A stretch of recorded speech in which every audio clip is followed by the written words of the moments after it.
네, 안녕하세요. 오늘은 제가 여러분들에게 충격적인 걸 알려드리려고 합니다. 여러분 혹시 드래그 퀸 공연이라고 한번 들어보셨나요? 이태원 클래스 우리나라에서도 관련된 게 있긴 한데 혹시 좀 충격적인 뉴스가 이제 외국에서 그 어린이들에게 동성애 관련된 책을 이렇게 읽어준다는 거 혹시 들어보셨나요? 이거는 이렇게 뉴스로 나온 건데 드래그 퀸 공연 자체가 여성복을 입고 관객 앞에서 공연하는 남성을 뜻하는 드래그 퀸들이 선보이는 약간 퍼포먼스 같은 거예요. 그래서 뭐 그냥 유튜브에 드래그 퀸 공연 이태원 클래스 치면은 이게 나오거든요. 그래서 근데 그런 거를 일부러 보려고 이렇게 가는 사람들 많아요. 돈 내고. 근데 보통 사람들은 우리나라에서는 그 성인들만 이렇게 막 보러 가잖아요. 뭐 어린이들한테 그런 걸 보여주진 않잖아요. 근데 엄청 심각한 거는 외국에서 막그 그런 집단들이 있어요. 근데 그런 집단들이 막 도서관이나 뭐 학교 그런 프로그램 시간 있잖아요. 그런 시간을 찾아가서 뭐 동성애 책을 읽어준다든지 그런 퍼포먼스를 보여준다는 거예요. 근데 이게 얼마나 그 성장하고 있는 어리들한테 엄청나게도 그 안 좋은 거잖아요. 근데 우리나라에서는 당연히 보면 안 좋다고 생각하죠. 근데 우리나라에서 지금 성인을 대상으로 이렇게 하고 있는데 그게 만약에 나중에 미래에 외국처럼 똑같이 그 어린이들한테 한다면 여러분들은 어떻게 생각하시겠어요? 뭐 지금 사람들은 뭐 성인은 그런 거 봐도 괜찮고 뭐 그냥 남자가 이제 뭐 트랜스젠더 여자가 되고 싶어서 뭐 여자라 뭐 분장해가지고 뭐 그렇게 하는 게 뭐가 나빠? 제가 한번 어떤 사람이 이야기했어요. 이제 동성애라든지 트랜스젠더에 대해서 어떻게 생각하냐고.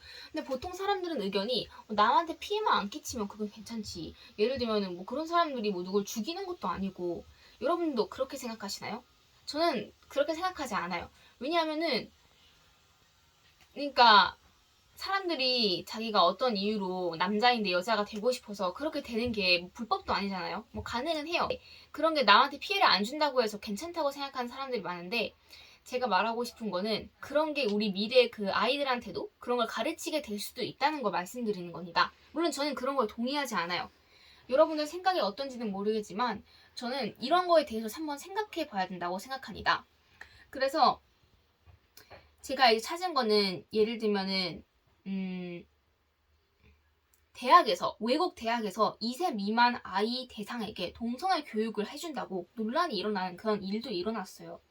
그리고 심지어 그 올림픽 있잖아요. 그 외국 올림픽 드래그 퀸 등장에 나와가지고 최후의 만찬을 논란한 그런 뉴스도 있었거든요. 아무튼 그것도 한번 보시면 될 것 같고요. 그래서 보통 사람들은 이 행사를 아이들한테도 해주는데 아이들한테 성 정체성과 표현의 다양성을 자연스럽게 접하게 됨으로써 뭐 어쩌고저쩌고라고 해요. 뭔가 하면 아이들한테 좋다는 거예요. 다른 면으로는 당연히 안 된다고 해요. 왜냐면은 그런 건 너무 노골적이고 너무 좋지 않은 거니까요, 아이들한테. 그래서 여러분들이 생각이 어떤지 모르겠는데 한번 이것도 생각을 해봐야 돼요. 그래서 아까 제가 말씀드린 게 드래그 퀸 스토리 타임이에요.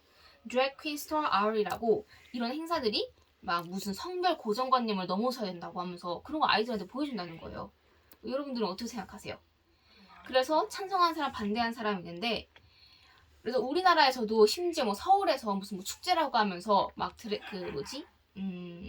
막 그런 사람들이 막 나와가지고 막 무슨 행진을 한다든지 막 공연을 한다든지 그런 게 있어요. 그래서 우리나라에도 트랜스젠더가 생각보다 많거든요.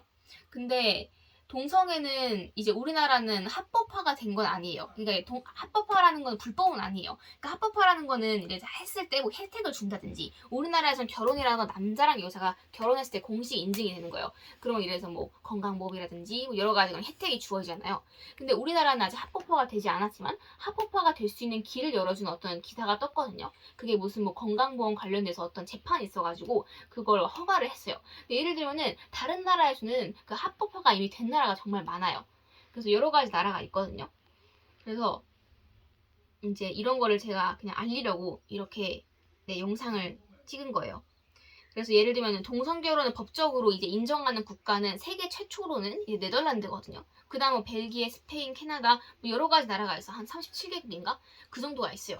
근데 우리나라에서 그거 허락을 하면은 더 많은 사람들이 동성애가 되겠죠? 왜냐면은 지금은 합법적으로 안 하는 사람들이 많아요. 혜택이 주어지지 않으니까. 그래서 그런 거라고 저는 생각을 합니다. 그래서 뭐 이제 이런 주제가 정말로 우리가 생각해봐야 될 중요한 것 같고요. 그러니까 우리가 살면서 어떤 경험을 하냐, 우리가 어떤 교육을 받냐에 따라서 내가 남자냐 여자냐 뭐 그런 거 관련된 생각이 되게 많은데, 사실 저는 내가 여자로 태어났으면 그냥 내가 여자로 태어난 거에 대해서 감사하게 생각하고 여자로서 살아야 된다고 저는 개인적으로 생각을 해요. 여러분들의 생각이 어떤지는 모르겠지만, 뭐 제가 말씀드리고 싶은 거는 이제 이런 거에 대해서 우리가 그냥 아 그렇구나 하고 넘기는 게 아니라, 뭐 이거에 관련해 나의 생각은 어떤지 이런 거에 대해서 이야기하고 확인할 필요가 있다는 겁니다. 만약에 그런 거 신경도 안 쓰시면 여러분의 자녀가 동성애가 돼도 괜찮겠습니까? 이렇게 물어보신다면 얘라고 하실 겁니까? 제가 사람들한테 이렇게 활동을 하면서 어떤 이모랑 이야기했는데, 제 동성애에 동의를 하냐니까 그분이 이제 하나님 믿으니까, 기독교이시니까 하나님이 남자랑 여자로 창조했으면 이유가 있을 테니까 그걸 굳이 왜 바꾸냐, 약간 이런 식으로 말을 했거든요. 그래서 저도 예를 들어서 트랜스지간 동성애를 그러니까 그 동의하는 사람들의 의견을 듣고 싶은데, 그래서 네, 제가 말씀드리고 싶은 거는 이런 주제에 대해서 이야기를 하자는 겁니다. 생각을 해보자는 겁니다. 뭐가 옳은지, 뭐가 안 좋은지. 그래서 이거 말씀드리고 싶었습니다. 네, 감사합니다.